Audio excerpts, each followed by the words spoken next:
It'll be interesting to see, Robin Welch, exactly how Mark Stridham comes out. If he is cautious, he comes and throws caution to the wind, and here we are, round one, scheduled for 6. Well, I think you're getting an answer straight away here, Sam. Both fighters looking very nervous, very edgy. Mark Stridham, the first few flurries there, got a few punches in. Sam Brown comes straight back, straight after him. Stridham has been a little bit spoiled, of course, the first 4 fights as a pro.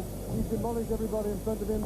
It's a danger that he thinks he can do the same again in every fight. And Sam Brown, I think, is deciding, well, maybe you're well. He's also coming back with those swinging left and right.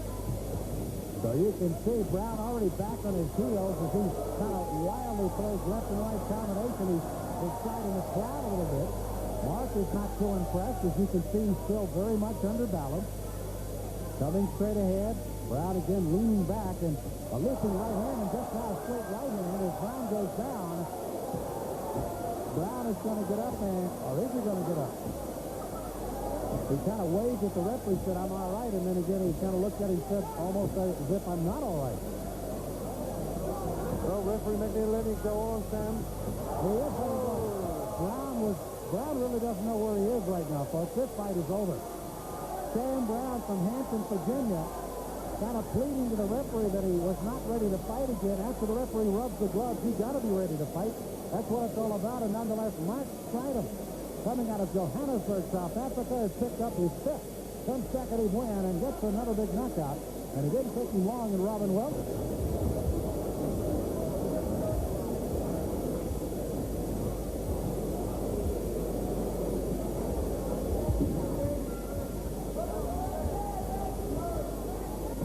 Dan Murphy of Omaha, and of course in the white truck, circling, trying to stay away from Pierre Kutzer and Miles Strauss, who is handling Dan Murphy, said if you see this man get off of his bicycle, Murphy, he is in trouble because Kutzer can come right after him.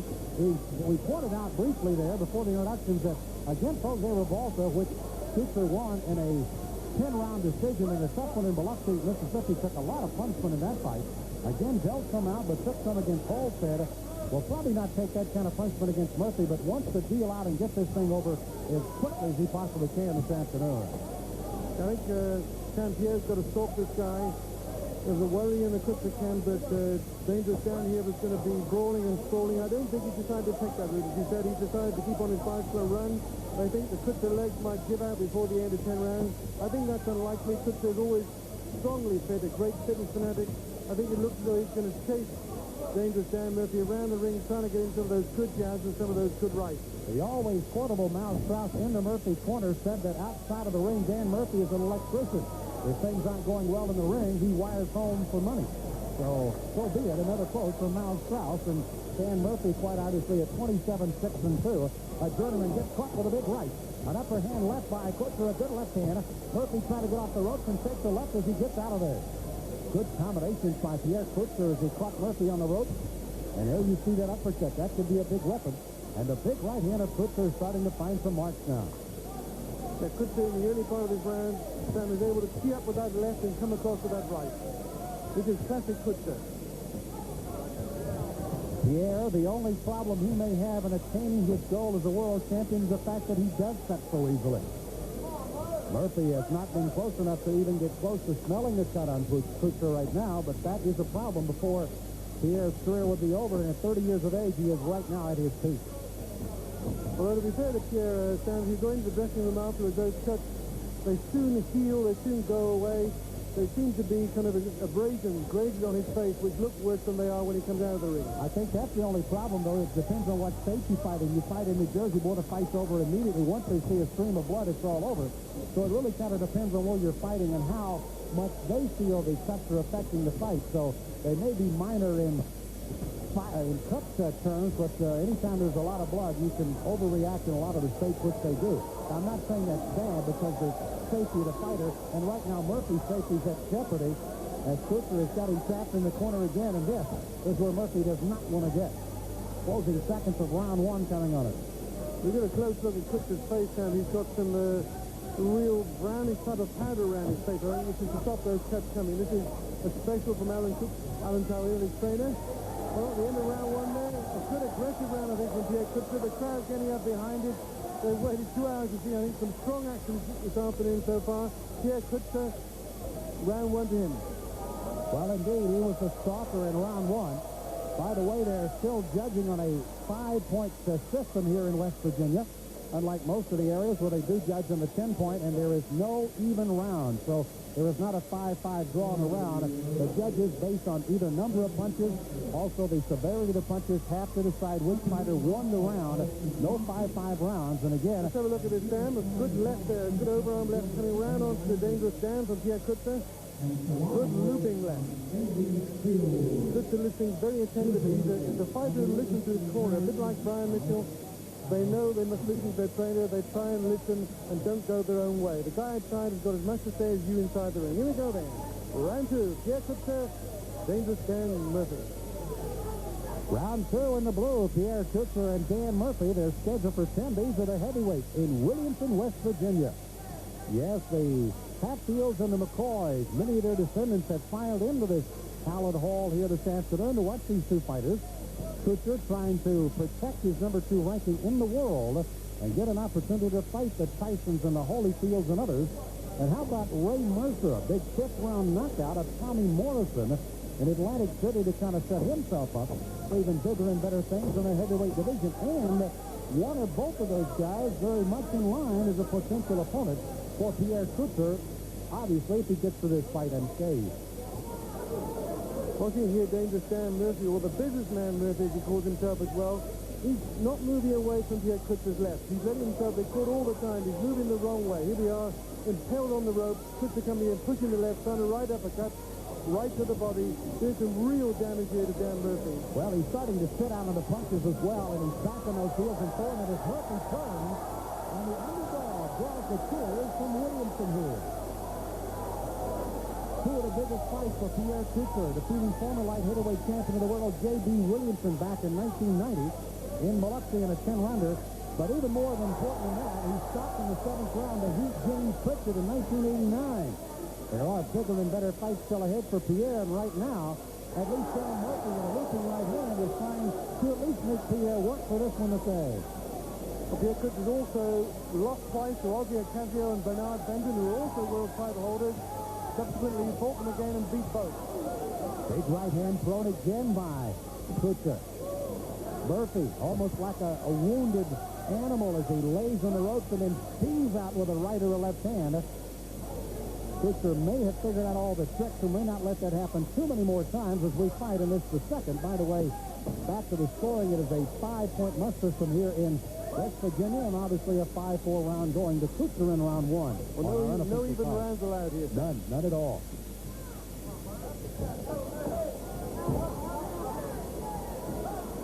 The best imitation of World Wrestling Federation as they wrestle into the corner. Again, Murphy not so much on his bike as he was in round 1. He's electing to try to stand and fight a little more. And that is one thing that his manager, Mal Strauss, said he could not afford to do. As you see Murphy trying to stay on the bike as much as he can, a very methodical plotting. Pierre Kutzer's got him trapped in the corner again. Kutzer, those body blows, those rights to the ribs there of Dan Murphy, they're going to tell in the end. Those clubbing blows, now he's coming back with some left. These are good shots here, Sam. These are good, strong heavyweight punches. They do damage, they do tell. Closing seconds of round number 2.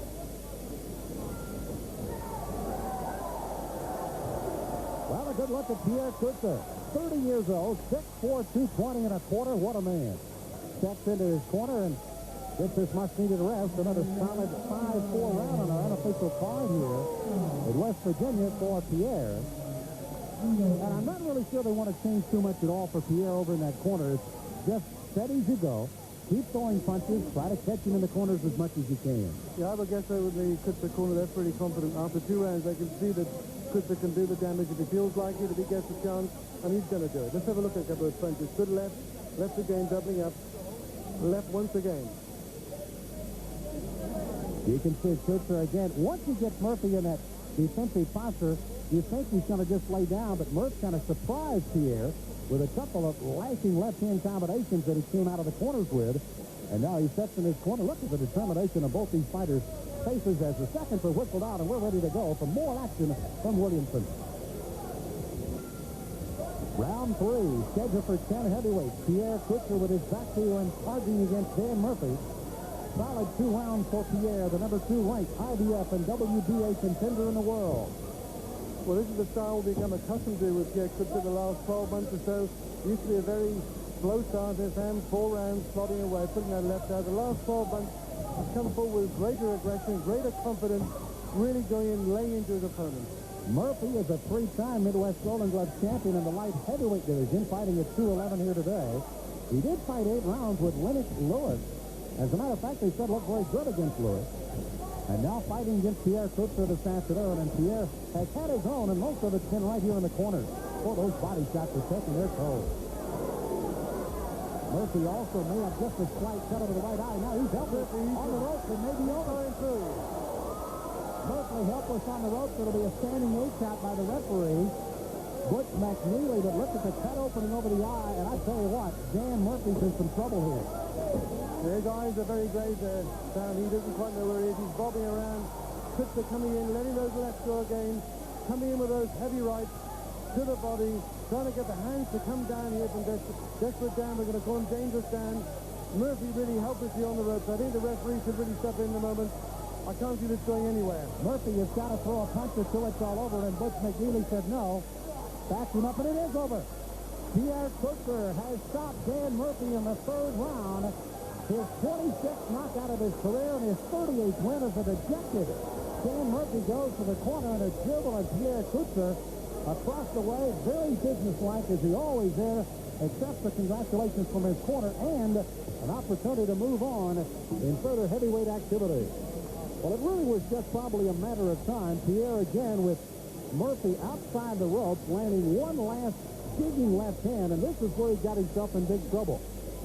There's that straight left hand, and now watch as he tries to get the right hand over the top. Instead, he can't get it there. He digs it to the body.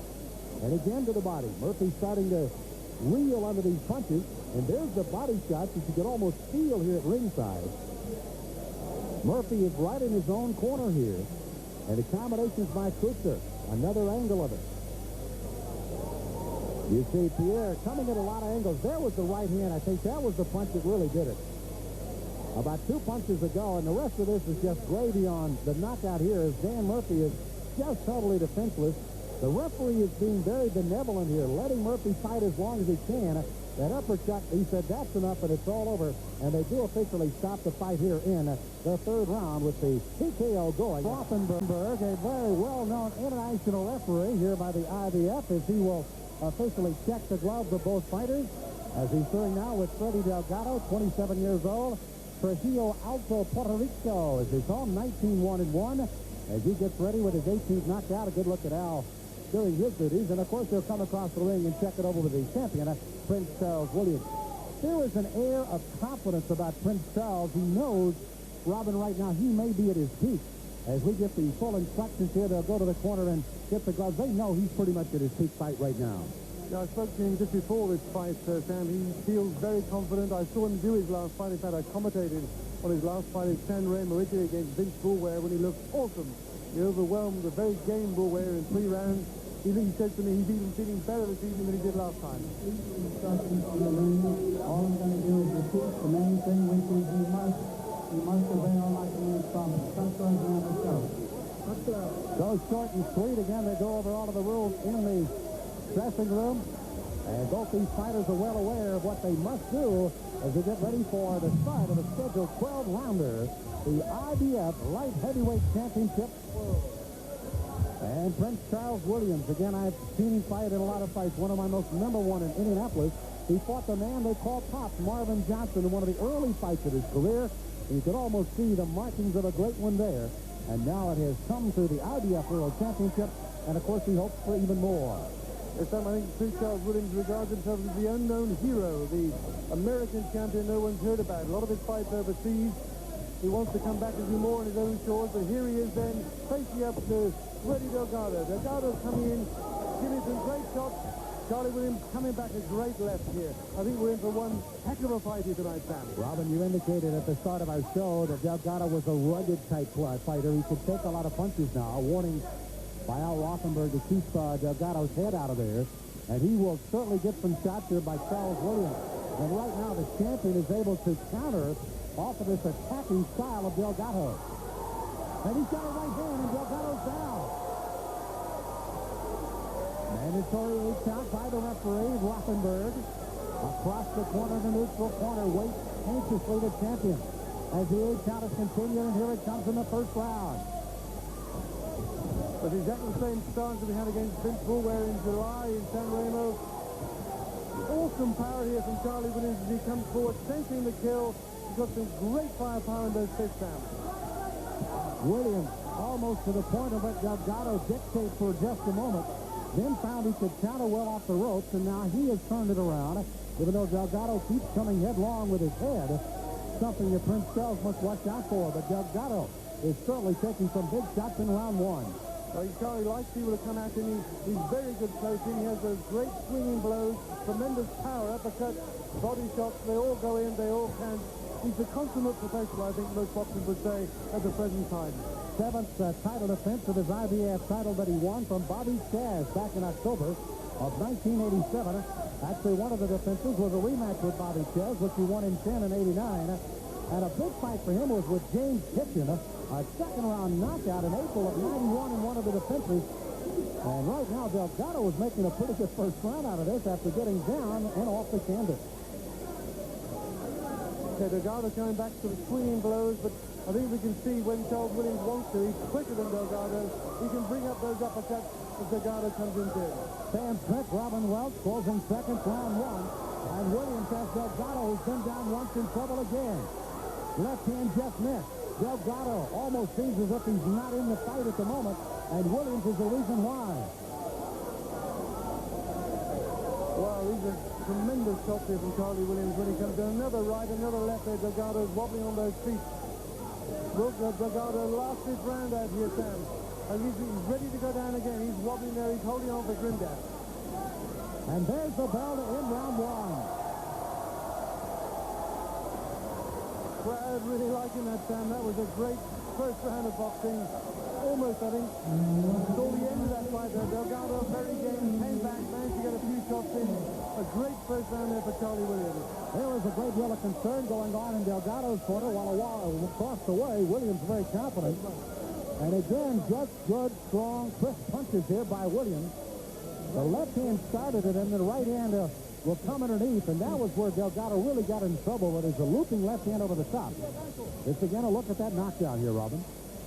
So tremendous right uppercut. And again, I think those blows, as you quite rightly said, Sam, when they were over on the rope, holding, grappling on the quarter, I think Delgado was very close to going properly down there. He was just keeping going, holding on. Scheduled for 12, round 2 coming up. Prince Charles Williams against Delgado here. A great light heavyweight tournament, Sam. Williams comes right out and picks up where he left off in round 2. Digging shots to the body. Delgado leaning in with the head, trying to absorb and throw some of his own. Gets the crowd excited as he exchanges very well with the champion inside. Well, I mentioned his likeness to Roberto Duran. We can see the Roberto Duran got some courage here, Sam. Not doing too well, but coming back with those blows, trying to fight his way uphill, get somebody of the champion. Delgado, 19-1-1. An extensive amateur career of 49 wins and only 4 losses. Dominican Republic Junior Olympic champion and a Pan American silver medal winner in Venezuela during his amateur career. One blemish, the only one in his record in a loss, a first-round knockout at the hands of Michael Moore. That's him in 1989 for the WBO title. A clubbing right hand there from Charlie Williams 3 times in a row. Shook Delgado as he came forward again. Williams, strong upper body, good legs, leans into a lot of punches. Has come off the ropes with good countering shots, letting Delgado just punch himself out a little here. Digs the shot underneath and is warned by Al Rothenberg to keep the punches up. There's that right hand came inside over the left. That right hand's going flush along the face there, Delgado. He gets that in Delgado's eye. I think you can see an awful mess there. They're very hard punches. Both fighters in the corner here. Delgado leaning on. Charlie Williams bobbing, weaving, coming back with that right. A right really a super punch, Sam. Closing minutes of the second round. The 4 losses by Williams as he battles Delgado. He lost once for Jeff Lansing, but came down to avenge that with a knockout win. Henry Bunch was his first loss in his first fight. Anthony Witherspoon. And then that 10-rounder I mentioned against Marvin Johnson, the only 4 blemishes. on the record of a champion who's got Delgado reeling again in the second round. Delgado, on sheer determination, is standing here. Williams has got time. Delgado looks like he can go at any moment. Williams, left, right. Delgado's out of this. Al Rothenberg, is he going to stop it? He does! The fight is over. And Prince Charles Williams has successfully defended his title against Freddie Delgado with a technical knockout in the second round as he plummeted Freddie Delgado with the left and right. Really punch you again, Sandy. Tremendous killer blows here. Charlie Williams spinning around, getting his shots in, getting Delgado over the rope, punching away left to the body. Delgado bobbing, weaving, the grim death going down. Charlie here running after him, pummeling those blows. In fact, these blows go in. Some nasty cuts opening up on there on the face of Delgado, which will be in just a second. Delgado wobbling on those feet, and he's gone here. Ladies and gentlemen, the winner